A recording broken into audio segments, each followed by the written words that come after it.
It's a great pleasure for me, really an honor, to be called upon to review this book, The Politics of Biafra and the Future of Nigeria, by the one and only Honorable Chudi Ofodile. If you want to hear from me, the summary of the review that I'm going to make is to simply say, read this book.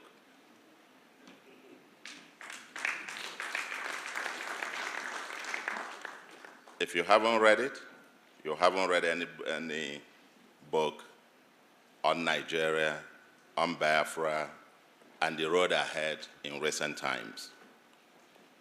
I picked a copy a few days ago, and quite honestly, I couldn't stop. I couldn't drop it for 1 minute until I finished. And I bet you that when you pick it, when you pick your own copies today, and you start, you will never stop until you finish. And quite after reading that, I quickly called him and booked for at least 50 copies on reserve, because I understand that the copies are very few and will soon go out. What I would do in this book review, because we don't have time, actually after I read that last night, I was writing notes, and I've written more than 15 pages or so, but I would just read Makandiota, the first 1.5 pages. Then I will go on just to raise some of the themes or takeaways which I think should inform much of our discussions and so on. If you want me to go through the entire content, I won't. Just read the book. So, by way of introduction, I said that this book, for me, this is the book of the year on the future of Nigeria. And anyone interested in the survival of Nigeria has to read this book urgently. Honorable Chudi Ofodile has done much of the research and thinking for us and provides useful markers on the road ahead. The literary style is gripping with pleasant storytelling, infused with strong analytical and empirical content that relies on historical records, while not shy to push his personal conclusions. Laced with humor, you read a whole bit of it. It's quite interesting. I remember him talking about Chimamanda Adichie's Half of a Yellow Sun, and remarking for Nwatakịrị na-afụrụ agha ide ụdịva. He wrote that in Igbo.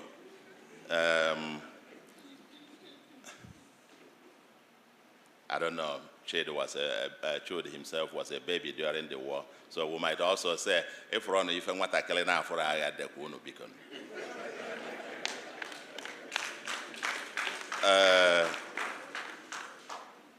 Laced it with a lot of humor, as well as his family and personal experiences and anecdotes. Ofodile takes you through a long but refreshing journey that at every turn challenges you to stop and think.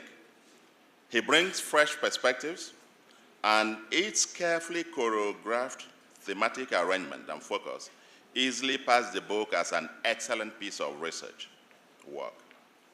Following in his journey and so on, but his goal, even in spite of all of this, seems very clear: to clarify and challenge several of the mainstream narratives surrounding the identity and fate of the Igbos in Nigeria, the struggle for Biafra, its impacts on politics and development in Igbo land, Nigeria's largely futile attempt at forging, quote, forging a nation in a furnace, end of quote, through its inequitable but dysfunctional unitary federal structure and the unfinished business in terms of the lingering national question for Nigeria. Ofodile argues forcefully that sustainable development will continue to elude Nigeria unless and until it confronts and addresses what he calls the Biafran dilemma, unquote. Since, quote, it is impossible to hold an unwilling people hostage in any country without negative consequences, end of quote. Biafra in this context is both a specific geographical aspiration and as well as a metaphor for getting Nigeria to work. And coming at a time when many analysts argue that Nigeria has never been more divided, and some even question its long-term survival as a country, while a cacophony of persistent voices insist on the restructuring of Nigeria, this book is timely and provides a powerful insight on the road to take. For anyone interested in understanding the idea and metaphor of neo-Biafranism, or the historical event of its first advent, aftermath, and the new resurgence, as well as the road that Nigeria must take to save its fragile state, this book is a must-read. Once you start reading, as I said before, you won't drop it until the last page. For researchers, intellectuals, and students of history, politics, and political science, Ofodile's book opens many of the existing books on Biafra and Nigeria. It is pungent and audacious. I want to say audacity is really a thing that grips you through the book. As an elder said when he was being confronted about Biafra and all this quest and the agitation for Biafra, his response was, so it seems that it is actually those who didn't actually experience it firsthand and who are the children of the, if you like, either during or after the war that exhibit the audacity in discussing Biafra. And I will tell you that the book raises many points of debate, some of which will never be settled. The book is organized in 7 parts with 20 short chapters reflecting the major themes and messages in 279 pages and, of course, published by Safari Books, Ibadan. I was happy personally to authorize the publication of my articles in This Day in 2012 as the appendix on that. And as I said, this book simply said, I mean, I won't go through all the other pages. I just wanted to read this particular first part of my intervention as it is, just like I said, for the avoidance of doubt. But I call this book the book of counter-narratives. If you read this book from the beginning, like I said, 17 parts, or 7 parts and 20 short chapters. Chapter 1, the preview, where he takes you through a tour de force and also provides forcefully the counter-narrative on Biafra and all kinds of things, what caused the war, how it was done, and everything he challenges. Chapter 2, the Igbo identity crisis. Who are the Igbos? Where are they? Who calls themselves Igbo? In the new Biafra, where would the boundary be? And so on and so forth. The 15th January 1966 coup, what caused it, who organized it, and so on and so forth. The 29th July counter coup, who did, why, and so on. He challenges all the mainstream narratives on all of this. Chapter 5, part 2, period of hostilities. On Aburi we stand. For Chude, if Nigeria had kept the contents of the agreement at Aburi, the Biafran Civil War would not have happened, and so on and so forth. So you'll find all these counter-narratives all over. The Biafra intelligentsia, those who drove the war, and his thesis later on that even the current agitation, that without an organized group of intelligentsia to actually drive it, it may not happen. Then the Biafra's non-Igbo actors, Biafra and Britain and the horrors of war. He identifies all the non-Igbos who actually supported Wole Soyinka and the others, even our minority ethnic groups and so on and so forth. Britain and the horrors of war. Why Britain didn't support Biafra and why it actually gave arms to Nigeria. And even some people who had to bond themselves and agitations and the protests, the one of Akano Ebiam and so on and so forth, the long letter to renounce all the British honors he had, and so on and so forth. Part 3, the Igbo political trajectory, Nnamdi Azikiwe, the rupture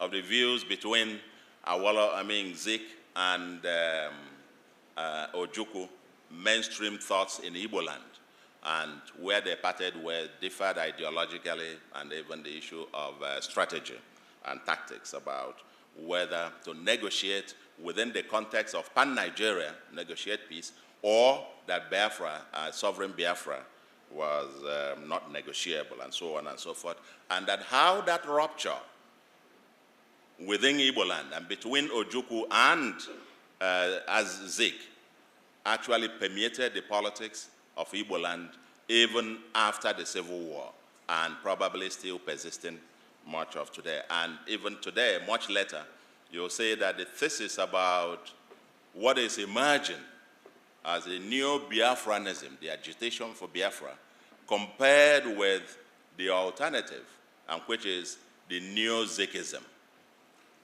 still negotiating a fairer federal Nigeria and the position of Igbos within that. You will see the letters between, very interesting, I found, I don't know where he got the archives, the letters exchanged between Azikiwe and Sir Louis Odumegwu Ojukwu, and so on and so forth. The letters by Zik, and so on, very, very interesting. And then you get the Achebe's take on Zik and the Igbo intellectuals who never forgave him for quote-unquote abandoning them during the war. Chapter 12, the Asika years. Interestingly, he points out the Asika years, whatever anybody would think according to him, was actually the golden era in the southeast. Then he deals with the years of decline, from 76 to 98, then Dr. Kweme's bid for power, the betrayal of PDP with the original principles, and that was the last bid, a major bid by an Igbo man for the presidency of Nigeria. And of course, he blames His Excellency that he should have founded his own political party, and that if he had his own party and was a presidential candidate in '99, the outcome of that election, the dynamics of power would have been different. The years of decline again, 99 to 2015. Then he talks about, the failure of leadership. These years of decline and the failure of leadership in Igbo land. That's the gripping story that he concludes with. In other words, the agitation for Biafra, yes, partly because of the marginalization on the part of the larger Nigeria, but even more fundamentally, also that as we point one finger forward, there are the other fingers pointing back at us, and that there is palpable failure of leadership in Igbo land. On part 5, he takes on Biafra from surrender to rebirth. Masob, Ipob, Belia. Actually, he traces the origin of the recent resurgence of the agitation for Biafra to what happened to His Excellency Dr. Kweme at the Just Convention of the PDP, and the feeling of injustice to a group. And that may have, according to him, ignited this, because that the agitation, the new Biafra movement, started in 1999, and not after this election as being falsely put up by some. He takes on the Masob, the IPOB, Belia initiative, and so on and so forth. And the fact that actually there are, within this new movement of the new Biafranism, there is a division between those who want the democratic process, going through the legal process, and that you now have people, Dr. Dozie Ikedife, OON, and retired Justice Ezo Zobo, CON or whatever, of Nigeria. They are now in court. They have sued the federal government of Nigeria at the Federal High Court in Owerri, actually agitating that Biafra should let my people go, as it were. So there is a division in the new Biafranism between the Kano, Nnamdi Kano's group, and the Dozie Ikedife and the other elders, that they have actually set up a customary government, as it were, on how to pursue this. So As they put it, then you go to part 6 on the future of Nigeria.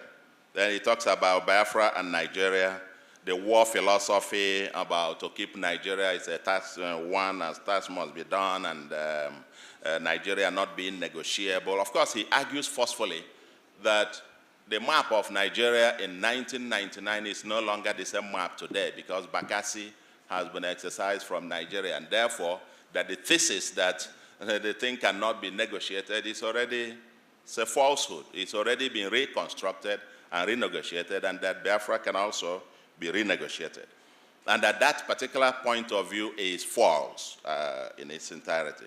Then 19, Sardauna was a federalist, and that under a true federal structure, Sardauna of Sokoto as the leader of NPC preferred to be in Kaduna, in charge of the regional government, than going to be prime minister of Nigeria, because being premier of northern region was where the power was, rather than going to but that we have turned everything upside down.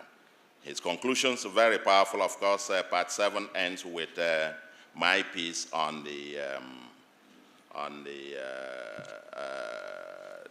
where Nigeria goes from here in terms of what I call reconstructing Nigeria for prosperity, the 3-piece articles that I wrote in this there. Let me just end by taking just 3 quick conclusions, because like I said, I have about 12 pages here, but I can't go through them for want of time. Then we'll need a lot of time to do this. But let me just, for some teasers, point out that reading through this book, one comes through a few themes. The broader and summarizing counter narrative of Honorable Ofodile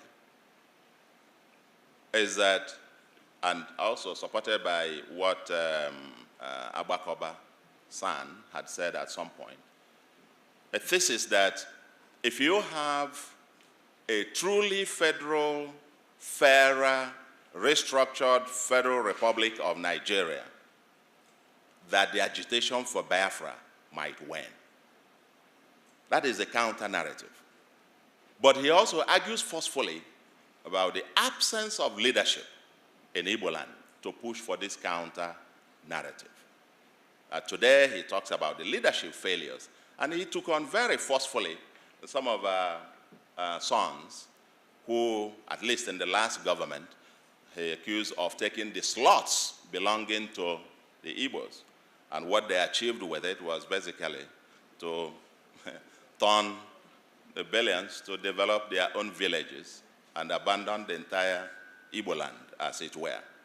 And so this vacuum, according to him, that there is nobody, there is no leadership that actually agitates for the larger Igbos within the same, agitating for this fairer, neo-Nigerian, whatever, what I might call the Neo-Zikism. In other words, within the context of that, Neo-Zikism will represent what Azikiwe lived and canvassed for.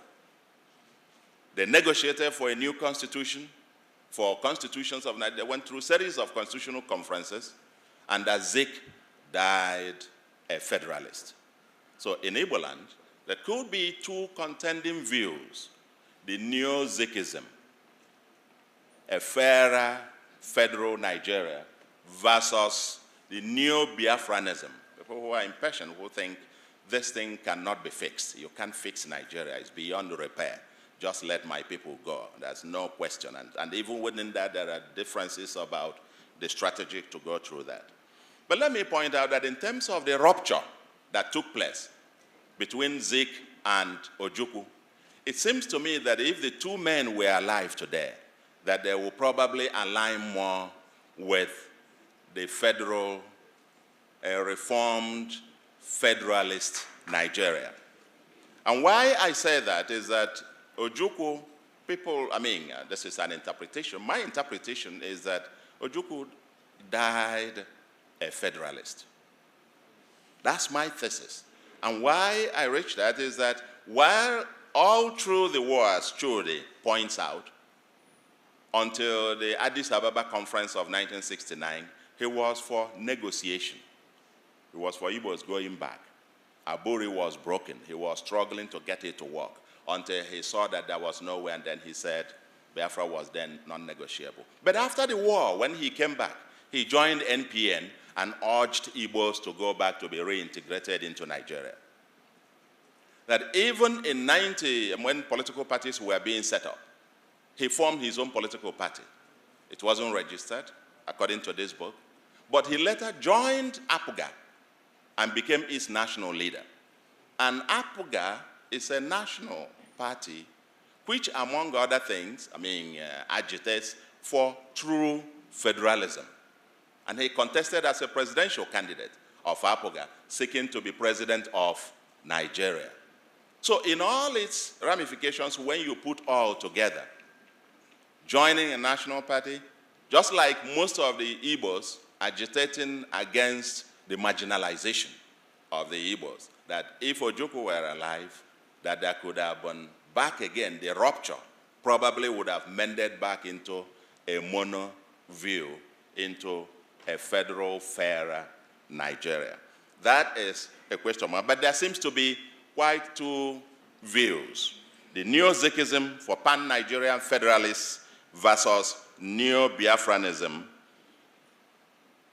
to go into a sovereign state of Biafra. A second theme that I pick is that Nigeria, everybody talks about restructuring. From this book, we get an unambiguous view of the faulty design of the Nigerian system. There was a modification of the Agui-Ironsi's unitary system into a unitary federal structure with a suffocating command post at Abuja. That suffocating command structure of unitary federalism was okay for sharing and consuming the oil rent. But now that things are falling apart, but that system also, even while the oil rent lasted, was inherently politically unstable and unproductive economically. If you see the failed or fragile state indices and the rankings of Nigeria, we have been coming back precipitously from number 54 in 2005, now to number 13. We are one of the countries under the red alert list. And so it hasn't worked. The concoction hasn't worked. The 36 state structure that we have today, Ofodile argues very forcefully that this current 36 structure is contrary to the instruments of surrender of Biafra, that there are three conditions that they agreed on the instruments of surrender, one of which was that the Biafrans accepted, said, we accept the current structure, which then was a 12-state structure. And that B or C of it was that any future change must bring all Nigerians on the table to agree. And that these were the things they signed at the instrument of surrender, but that the military unilaterally subsequently changed the structure without then the participation of the other side. And he argues that this is against the instrument of the surrender, and that no wonder the Southeast has been marginalized out of it, 5 states out of the others having 6 and 7, as the case may be. Now there is the issue of unitary fiscal federalism instead of the 1963 Republican Constitution on fiscal federalism. There is the expansive exclusive list and having overpowerful Abuja. The development process is a trickle down from Abuja to the rest instead of a bottom-up economic and development arrangement. The census and revenue allocation that disadvantages the Southeast. There is the citizenship question. The Igbos think they become visitors everywhere all over the country. When it is time for census, the Southeast complain that they are about the only ethnic group that have maybe a majority of their people living outside of their homeland.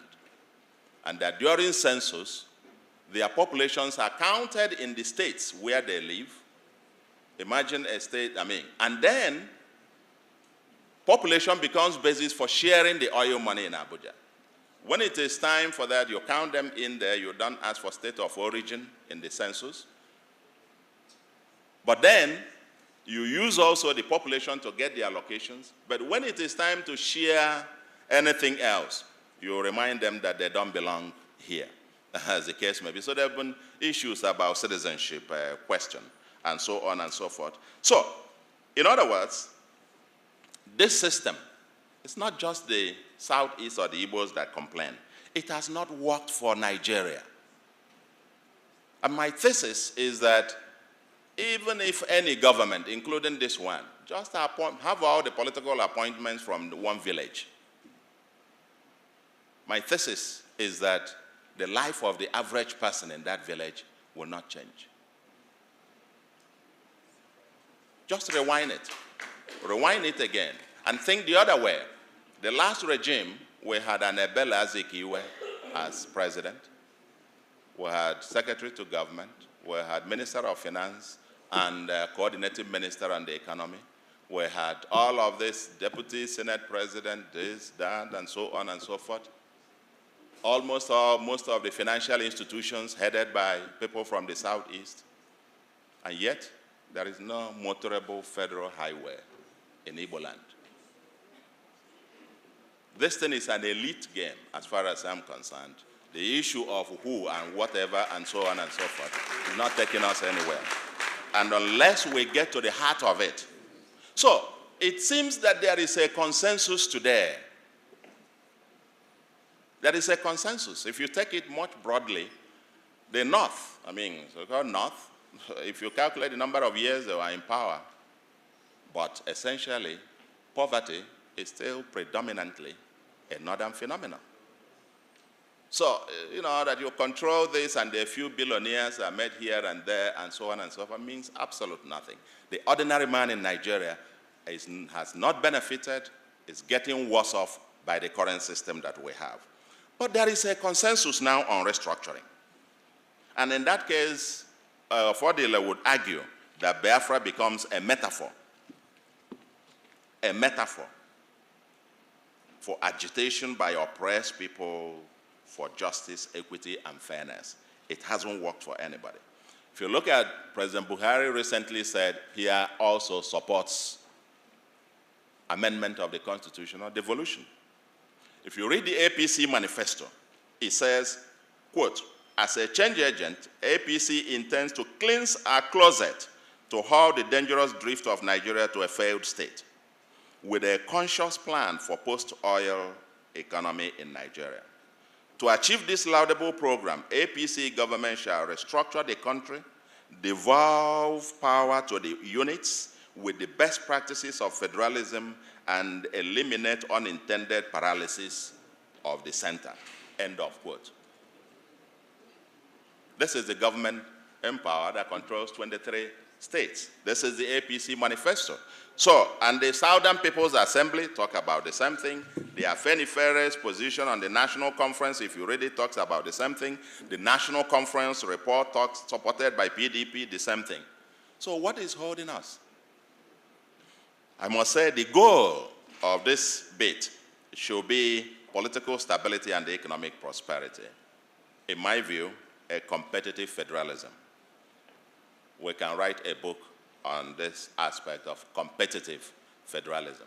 Compared to the First Republic, when everybody had theirs, they had the resources, especially on revenue, a fiscal federalism. We've argued before, leave everybody their own thing, let them pay taxes to the center. This umbilical cord where Abuja will set wage for everybody all over the country, and so on and so forth. It was for a time when oil money paid for it, not anymore. Even in the US, you may have read about the governor of Maine, that the wife of the governor had to take a job in a restaurant to augment their income. Because given the state of Maine, the salary of the governor was not enough for them to survive on. And the wife had to take a job in a restaurant. The governor of Maine's salary cannot be the same as the mayor of New York, and so on and so forth. But here we've done all of this, Abuja controls it. Anyway, that's for another day. But what is holding us now, what I call as matter arising, is that the devil is in the details. Let the debate begin. What exactly do we mean by restructuring? The National Conference report, for example, is a beginning, but in my view, doesn't go much. It talks about creating more states, which misses the point. It's still more of the same. We are saying the ones that you have are not viable. 20-something states today cannot pay salaries. So what are we talking about? Or should we go back to the EQMS constitution, the proposal of 6 zonal structure as the federating units? What model of federation? Should we use the UAE, United Arab Emirates system, or which one are we going? Let us get to work and begin to think. Some people propose, and I agree, that we need a new constitution negotiated by the people of Nigeria. And my thesis is that if this is the only achievement of President Buhari, he would be the greatest statesman ever in the mode of Abraham Lincoln. But we need to get this done, that the people of Nigeria will have to get together and negotiate a new constitution for themselves. Second, or the third point, is leadership failure in Igbo land. It raises fundamental questions if you read Chude's book on the collapse of failure of leadership in Igbo land and the search for the new one, whatever. It's in that light it agitates your mind when we talk about Igbo presidency. What does that actually mean? Is it to have somebody wearing a red cap in the villa, or what? If all that we say, even within the states, a governor is first his village, his local government, then his senatorial zone, so that he can be Ochilo Ozwa of his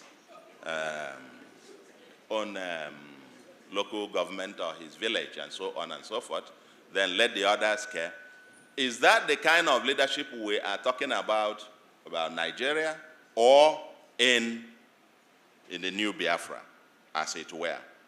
And we have seen it, like I said, about people occupying offices and so on and so forth, and still nothing. So the question is, the same contradictions in Nigeria are also there within Igbo land. We cry of marginalization at the larger Nigeria, but there is also cries of marginalization within. There is the identity question within. There is the citizenship and indigenship question within.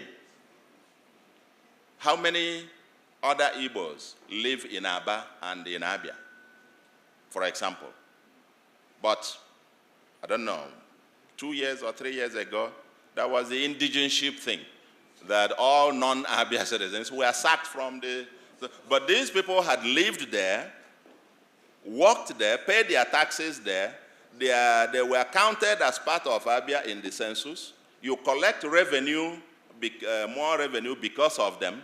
But then, no, you can't work in there. You are not an indigent. So while we are pointing one finger there, ladies and gentlemen, look closely. The other three are saying, let's get it here. And so how can this new leadership emerge?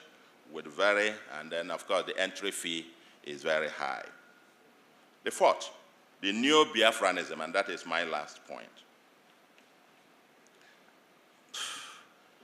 And let me say that Nigeria has wittingly or unwittingly dragged the Biafran issue from the periphery into the mainstream discussion. Nnamdi Kanu, in my view, threw a bait, and Nigeria took it. Today, he is the most popular political prisoner and will end up either as a hero or a martyr. But to his credit, he has forced Nigeria and the world to discuss Biafra. I believe that keeping him there does not do Nigeria any good. I believe this young man should be released, and released like yesterday.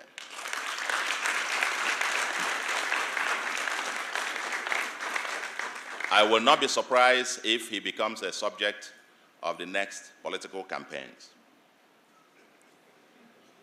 Just like we dealt with Awolowo, who was convicted and imprisoned of treason, or Gowon, charged with treason, or even Ojukwu himself was forgiven, and so on and so forth.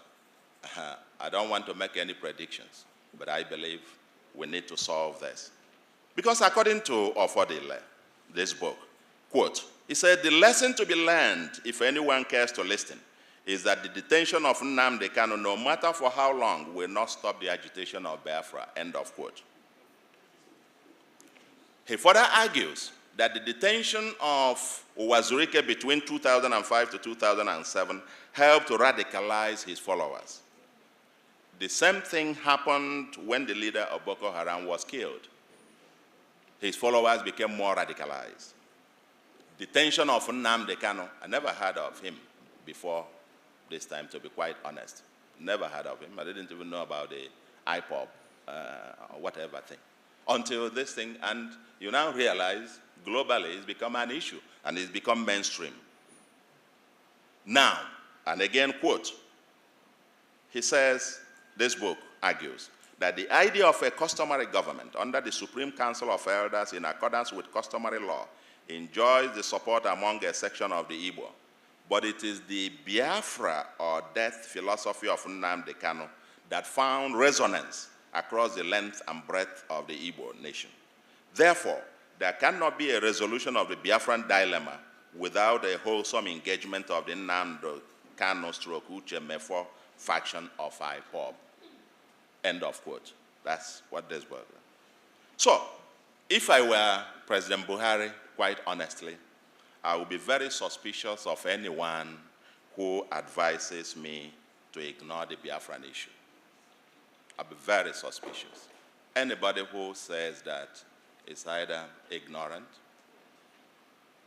or being mischievous or quite patently doesn't mean well for the government itself. It probably wants the same government to repeat the mistakes of the past so that it could lead it down the train. We must start learning in this country. So let's talk Biafra. Where are the Igbo elite and the intelligentsia in all of this, especially those in Nigeria? It seems, as this book points out, this is being driven mostly by the Igbo intelligentsia in diaspora, the new resurgence. The new ones within, there seems to be a division, 3 classes you can identify.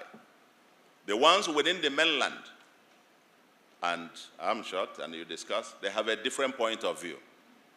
Those in diaspora within Nigeria, so to speak, who are in Abuja and Lagos and so on and so forth, Kano, Kaduna, and so on.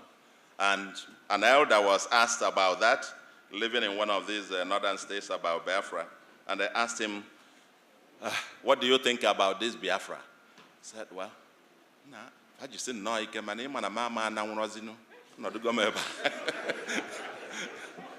In other words, they should keep it up, but you know I can no longer go now. You see all the things I have here, I cannot carry them on my head. So, there seems to be a sense of either denial, and on one part, or people who think, no, it won't be, because we can't just imagine it. And because of some discussion that, oh, okay, if this happens, you will lose your property, you will lose that, and so on. Of course, that is untenable. I mean, I too was wrong on this, because if by any chance you have another state of Biafra, it will be the 16th state of ECOWAS. And that means you have free movement of goods and persons. But the fundamental question, the fundamental issue is that this debate is not happening. This whole thing is being driven almost in a haphazard manner. Last week, they called for, was that last week? Yeah, last week. They called for a sit at home. And even without anybody getting out or more in force and so on, I learned virtually Anambra and many other cities were completely shut down. It just tells you there is something going on. But, again, where is the elite in this? What is missing is structured debate and the apparent elite aloofness or complicity or hypocrisy. Elite in denial. For the politicians who think you can just, let's use them temporarily, let's use them. Just go on, while we can then use that to negotiate for something here. I can tell you, you will create a monster that will consume you. When that inferno comes, both us, everybody else, and the kind of thing that happened in Biafra where any dissent was considered a saboteur. Okay? You might get to a point where you will be telling them, just go on, while we can negotiate here, get something for ourselves in Abuja. I can tell you, these guys are no fools. At some point, they will look at you too and know that you're actually part of the problem. And so on and so forth. So, I say, let the debate must begin. The late Dr. Pius Okibo, in this book as well, presented what the memo by late Dr. Pius Okibo presented to the Biafran government on the economic viability of Biafra. Nobody is talking about what the currency will look like. How will you fare with international trade? What kind of constitution are you talking about? And Ofodile forcefully argues here that the Ahira Declaration of 1969 came too late. They had intelligentsia pushing for Biafra, but there was no organized structure. That if they had done what they did towards the end of the war at the beginning, Biafra would not have ended the way that it did. But what is shocking is people talk about this in their bedrooms and in their parlors. And then you come out, and everybody is just, and so on. I'm sure it will not take long. So what I am calling is that we must, the elite, the intelligentsia, get out of the closet and let us, now that the issue, the president in New York made a point. He said there will be no referendum in Biafra. Now, and I said, my reaction to it was, oh my God. So this matter has actually gotten to the point where we are now talking whether to have a referendum or not to have a referendum. The moment you've reached that point, it tells you that it's only a matter of time. But who is driving the debate? The New Sikhism, New Biafranism, and so on and so forth. Everybody seems to be quite quiet. And finally, let me agree with Wole Soyinka that Biafra is an idea. And that is what this book talks about. You can't defeat it with guns or prison cells. The only way to defeat it is to offer a counter-narrative. There has been no counter-narrative until now. What Honorable Ofodile has done is to provide very powerful, not only counter-narrative, but counter-narratives. And I will say, and stresses the urgency of action now. The clock is ticking, and I can only end by congratulating Chode for this eminent work. Thank you very much.